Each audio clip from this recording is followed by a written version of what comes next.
chrétiens ne fêtaient pas Halloween. Halloween, ce n'est pas une fête chrétienne, c'est une fête païenne. Plus précisément consacrée aux démons.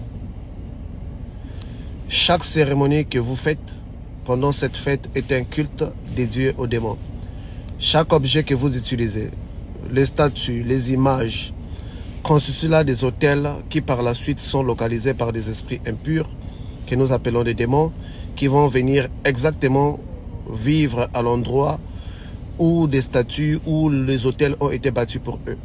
Ces démons peuvent rester au sein de votre famille pendant très longtemps et un jour, ils finiront par trouver un portail métaphysique pour s'introduire dans la vie de vos enfants et commencer par la suite à créer des problèmes comme la dépression, des problèmes psychologiques, des problèmes liés à leur santé. Parce que dans le monde spirituel, il n'y a pas un hôtel qu'on bâtit pour les diables et sans que les diables puissent visiter cet hôtel. D'une manière ou d'une autre, lorsqu'on bâtit un hôtel pour les diables, il finira par visiter cet hôtel.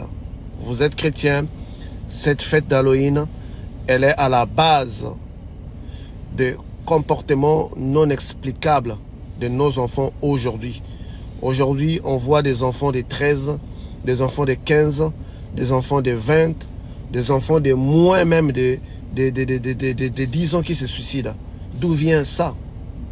Qu'est-ce qui cause cela? Un enfant qui n'a aucune responsabilité, qui n'a aucune charge, qui ne subit aucune pression de la vie, qui se suicide. C'est parce que les parents ont ouvert la porte aux démons. Parce que les parents ont sacrifié des choses aux démons. Les parents ont donné la viande sacrifiée aux idoles. Quand je parle de la viande sacrifiée aux idoles, c'est tout ce qui est nourriture que nous distribuons pendant qu'il y a une fête consacrée à un démon ou aux esprits. Ce sont de la nourriture sacrifiée. Et la Bible nous interdit de ne pas manger la viande sacrifiée aux idoles.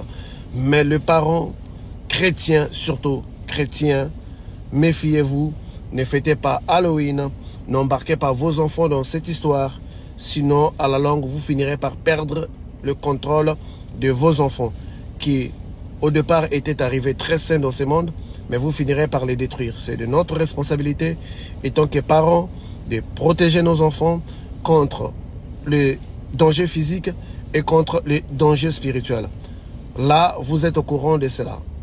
Si vous ne protégez pas vos enfants, cela viendrait à votre responsabilité. Le trouble comportemental que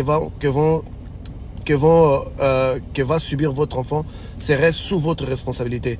Donc, faisons très attention avec ce que nous sommes en train de faire parce que cela engage une responsabilité spirituelle. Les satanistes qui ont mis cette fête dans nos calendriers, ils savent ce qu'ils cherchent.